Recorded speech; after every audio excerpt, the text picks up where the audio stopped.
قرآن مجید میں جوج اور ماجوج کا ذکر آتا ہے، تو میں نے آپ سے پوچھنا تھا اس کا مطلب کیا ہے کہ قرآن مجید اس استعمال سے کیا کہنا چاہتا ہے، کیونکہ میں نے پڑھا ہے کہ آج کے جو زمانے کے بارے میں بھی جو کرائسس آ رہے ہیں اصل اور جو چیز اس کی یہی ہے کہ جو شرک ہے اور دجل ہے اور چیزیں، اس لیے آنسو نے فرمایا تھا کہ جو سورہ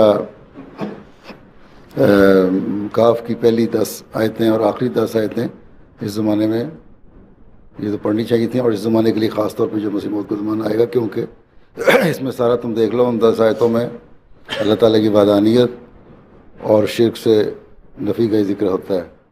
اور یہ سائنسدان یا ایسی حکومتیں یا وہ لوگ جو اسلام کو ختم کرنے کے لیے ہیں، وہ سب وہ لوگ ہیں جو شرک پرستی کر رہے ہیں. بت پرستی اگر نہیں کر رہے تو حضرت عیسیٰ کو شرک کو خدا کے مقابلے پہ کھڑا کر کے شرک کرتے ہیں. تو یہ لوگ یہی ہیں. جو دجال ہے، حدیثوں میں دجال کا ذکر آتا ہے. دجل سے، فریب سے اسلام کو، خدا تعالیٰ کی ذات پہ کے مقام کو گرانا ہیں، یا اسلام کے خلاف حرکتیں کرنا.